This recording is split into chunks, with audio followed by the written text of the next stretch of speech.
ಜನ್ಮದಂಥ ಜನ್ಮ ಮತ್ತೊಂದು ದ್ವಾರದ ಯಾವುದೂ ಇಲ್ಲ. ಏನು ನೀವು ಆನೆಗಿಂತ ದೊಡ್ಡವರಿದ್ದೀರಿ, ಸುಮ್ಮ ಅದರ ಬಾಲ ಆಡಿಸಿದ್ರೆ ಹೋಗಿ ಬೀಳ್ತೀರಿ, ಎಲ್ಲೇ ಹೋಗಿ. ಮತ್ತು ದೊಡ್ಡವರಿಲ್ಲ, ಶಿವದಂತ ಇಲ್ಲ, ಯಾವುದರಂಥವ್ರು ಇಲ್ಲ. ಮತ್ತು ಇಟ್ಟು ದೊಡ್ಡವರಂತ ಯಾಕೆ ಅಂದರು ಯಾರಿಗೆ ಗೊತ್ತು ನಿಮಗೆ? ಮನುಷ್ಯರಿಗಿಂತ ದೊಡ್ಡವರು ಯಾರಿಲ್ಲ. ಅವು ಪ್ರಾಣಿ ಅಷ್ಟು ವಜ್ಜಿನೂ ಇಲ್ಲ, ಕುದುರೆ ಹಂಗೆ ಓಡೋಕ್ಕೂ ಬರೋಂಗಿಲ್ಲ, ಎಮ್ಮೆ ಹಂಗೆ ತಿನ್ನೋಕ್ಕೂ ಬರೋಂಗಿಲ್ಲ. ಮತ್ತು ದೊಡ್ಡವ್ರಂತ ಯಾಕೆ ದೊಡ್ಡವ್ರು ಅಂದರು ಅಂದ್ರೆ ಎಲ್ಲನೂ ಎಲ್ಲ ಕೆಲಸ ಮಾಡ್ತಾವ. ಈಗ ನೀವೇನು ಮಾಡಕತ್ತೀರಲ್ಲ, ಏನು ಮಾಡಕತ್ತೀರಿ? ನಮ್ಮನ್ನು ಬಂದು ಕುಂತೀರಲ್ಲ, ಅವು ಕತ್ತಿಗೆ ತಂದು ಕುಂಡಿಸ್ರಿ, ಆನೆ ತಂದು ಕುಂಡಿಸ್ರಿ, ಕುಡಿರ್ತಾವೆ ನಾವು. ಇದಕ್ಕೆ ದೊಡ್ಡವರು ಅಂತಾರೆ ನಿಮಗೆ. ಯಾರು ಬಂದಾರ ಅವರು ಮನುಷ್ಯರು, ಬರಲಾರ್ದವರು ಅನ್ನೋದು ಬೇಡ, ನಾವು ಅನ್ನೋದು ಬೇಡ, ನಾವು ಅನ್ನಂಗಿಲ್ಲ ಬೇಡ, ಅವರೇ ತಿಳ್ಕೊಳ್ಳಿ. ಯಾಕೆ ಈ ಕೆಲಸ ಮತ್ತೊಬ್ಬರಿಗೆ ಮಾಡಕ್ಕೆ ಬರುವುದಿಲ್ಲರಿ?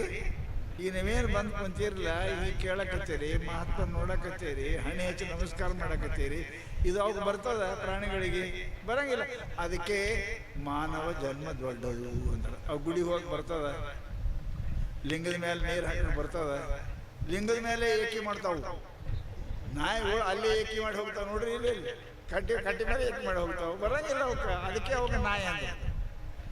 ಯಾವ ಮನುಷ್ಯ ಏನು ಮಾಡಬೇಕು, ಎಲ್ಲಿ ಮಾಡಬೇಕು, ಹ್ಯಾಂಗೆ ಮಾಡಬೇಕು ಗೊತ್ತಿಲ್ಲ ಅಂದ್ರೆ ಮನುಷ್ಯ ಇದೆ, ಜನ ಇದೆ, ಕತ್ತಿದ್ದೆ, ಕ್ವಾಣಿ ಇದ್ದೆ ಅಂತ ಬೈತಾರಲ್ಲ. ಅದಕ್ಕೆ ಈ ಕೆಲಸ ನೀವೇನು ಮಾಡಕತ್ತೀರಿ, ಈ ಕೆಲಸ ಯಾರಿಗೆ ಬರಂಗಿಲ್ಲ, ಅದು ಮಾಡಕತ್ತೀರಿ ಅಂತ ಮನುಷ್ಯರಂತಾರೆ.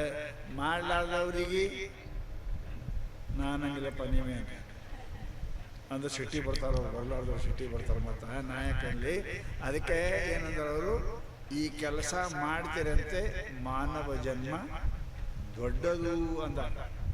ದೊಡ್ಡದಂದ್ರೆ ಎತ್ತರ ದಪ್ಪ ಅಲ್ಲ.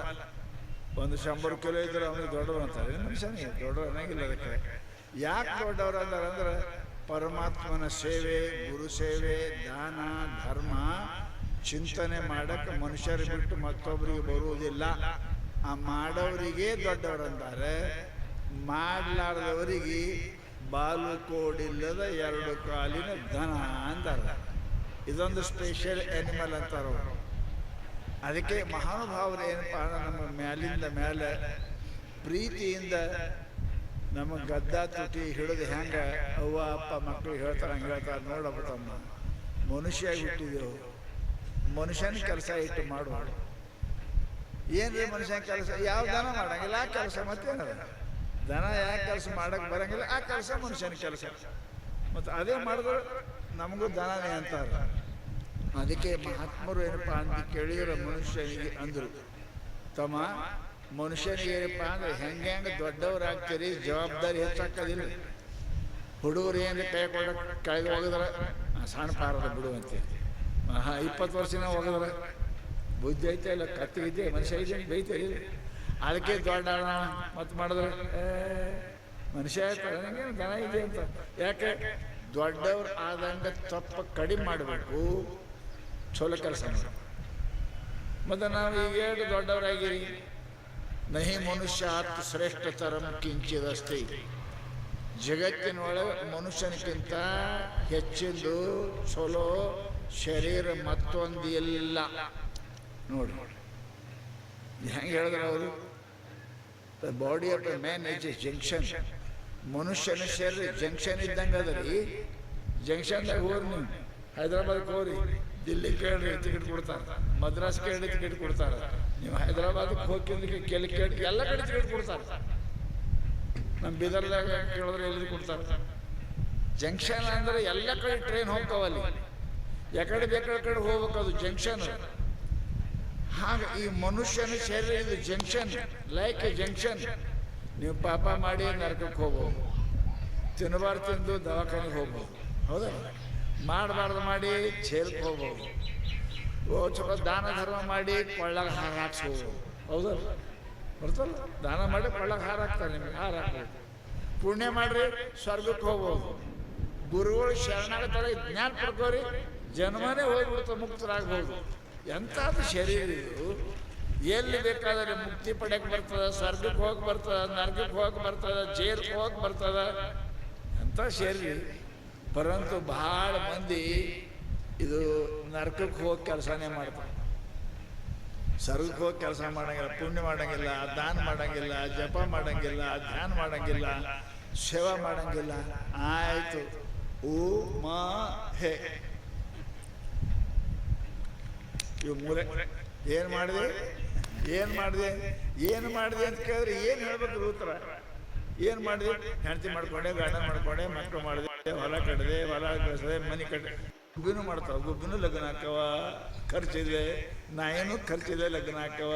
ಅವು ಮನೆ ಕಟ್ತಾವ, ಅವು ಸಾಯ್ತಾವ, ಸಾಯಂಗಿಲ್ಲ ರೀ, ಅವು ಮಕ್ಕಳು ಹಿಡಿತಾವ. ಮತ್ತು ನಮಗೆ ಅವ ಏನು ಅಂತರ ಆಯಿತು? ನಾವು ಮನುಷ್ಯರ ಅಂತ ಎದಕ್ಕೆ ಅನ್ಬೇಕು? ಗುಬ್ಬಿ ಹಿಡ್ಕೊಂಡು ದನ ತಕ್ಕ ಯಾ ಕೆಲಸ ಮಾಡಕ್ಕೆ ಬರಂಗಿಲ್ಲ ಅವಕ್ಕೆ, ಆ ಕೆಲಸ ಮಾಡಿದ್ರೆ ಮನುಷ್ಯ ಅನ್ಬೇಕಲ್ರಿ. ಪೋಸ್ಟ್ ಯಾಕೆ ಕೊಡ್ತಾರೆ? ಹೆಡ್ ಮಾಸ್ಟರ್ ಪೋಸ್ಟ್ ಯಾಕೆ ಕೊಡ್ತಾರೆ? ತಿರುಗಾಡಕ. ಇನ್ಸ್ಪೆಕ್ಟರ್ ಯಾಕೆ ಕೊಡ್ತಾರೆ? ಜವಾಬ್ದಾರಿ ಅದ ಇಲ್ಲ ಅವನಿಗೆ. ನಾ ದನ ಎಲ್ಲ ಕತ್ತ ಎಲ್ಲ ಕುದಲ್ಲ, ಮನುಷ್ಯನ ಕೆಲಸ ಏನು ಮಾಡಕತ್ತೀಯಪ್ಪ? ಅದೇ ಹೊಲ, ಅದೇ ಮನೆ, ಅದೇ ಮಕ್ಕಳು, ಅದೇ ಇದೇ ಇದು ಮನುಷ್ಯ ಅಂತಾರೆ. ಇದಕ್ಕೆ ಅವು ಮಾಡಕತ್ಯಾವ. ಪರಂತು ಮನುಷ್ಯನ ಕೆಲಸ ಏನದ?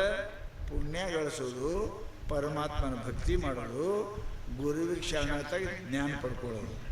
ಇವು ಮೂರೇ, ಪುಣ್ಯ, ಭಕ್ತಿ, ಜ್ಞಾನ. ಇವು ಮಾಡ್ಕೊಳ್ಳಿಲ್ಲ ಅಂತಂದ್ರೆ ಏನಂದ್ರೆ ಅವರು ಮನುಷ್ಯನಿಗೆ ಬಾಲು ಕೋಡಿಲ್ಲದ 2 ಕಾಲಿನ ದನ ಅಂತ ಕರೆದ. ಇದಕ್ಕಿಟ್ಟೆ ಸ್ಪೆಷಲ್ ಅನಿಮಲ್, ಬಾಲಿಲ್ಲ ಕೋಡಿಲ್ಲ, 2 ಕಾಲ ಅದ. ಇದೊಂದು ದನ. ಅದು ಅಟ್ಟೆ ತಿಂತದ ಹಿಡಿತದ ಮತ್ತು ಅಡ್ಕೆ ಹೋಗ್ತದದು. ಅದಕ್ಕೆ ನಮ್ಮ ಮನುಷ್ಯರಾದ ಮೇಲೆ ನೀವು ಪುಣ್ಯ ಗಳಿಸ್ಬೇಕು, ಭಕ್ತಿ ಮಾಡಬೇಕು, ಗುರು ಸೇವೆ ಮಾಡಿ ಜ್ಞಾನ ಪಡಬೇಕು. ಇವು ಮೂರು ಮಾಡಿದವರಿಗೆ ಮನುಷ್ಯ ಅಂದಾರ. ಯಾರು ಇವು ಮೂರು ಮಾಡಿಲ್ಲ ಆ ಮನುಷ್ಯನಿಗೆ ಏನಂದಾರ? ಮನುಷ್ಯರ ರೂಪದಲ್ಲಿ ಇದೊಂದು ದನ ತಿರುಗಾಡ್ತದ. ಅದಕ್ಕೆ ಬೈದರ ಪುಣ್ಯಾತ್ಮರೇ, ಅಂತಹ ಜ್ಞಾನ ಮಾಡಿಕೊಡೋ ಸಲುವಾಗಿಯೇ ಸ್ವಾಮಿಗಳು ಪುಣ್ಯ ಮೊದಲಿನಿಂದ ಏನಪ್ಪ ಅಂದ್ರೆ ರಘುನಾಥ ಸ್ವಾಮಿ ಹಿಡ್ಕೊಂಡೇ ಇಲ್ಲಿಯವರೆಗೆ ನಮ್ಮ ಸಿದ್ಧಾರೂಢ ಪರಂಪರಾ ಬಂದದ. ಯಾರೆಲ್ಲ ಎಲ್ಲರನ್ನ ತನ್ನವರು, ಎಲ್ಲರೂ ನಮ್ಮವರು. ಬಸವಣ್ಣ ಇವನಾರೋ ನೆಂದೆನಿಸದರಿಯ, ಇವ ನಮ್ಮವನೆಂದೆನಿಸಯ್ಯ, ನಿಮ್ಮ ಮನೆಯ ಮಗನೆಂದೆನಿಸಯ್ಯ ಅಂತ ಬಸವಣ್ಣವ್ರು ಹೇಳಿದಂಗೆ ಸಮಸ್ತ ಜನರನ್ನ ನಮ್ಮವರು ಅಂತ ನಂಬಿಕೊಂಡು ಬಂದಿರತಕ್ಕಂಥ ಸದ್ಗುರು ಸಿದ್ಧಾರೂಢ ಸಂಪ್ರದಾಯದಲ್ಲಿ ವೈಜನಾಥ ಸ್ವಾಮಿಗಳು ಈ ಭಾಗದಲ್ಲಿ ಸದ್ಗುರುಗಳ ಪ್ರಚಾರ ಪ್ರಸಾರವನ್ನು ಮಾಡಿದ್ದಾರೆ. ಆ ಪರಂಪರೆಯಲ್ಲಿ ಇವತ್ತು ನಾವೆಲ್ಲರೂ ಕೂಡಿದ್ದೀವಿ.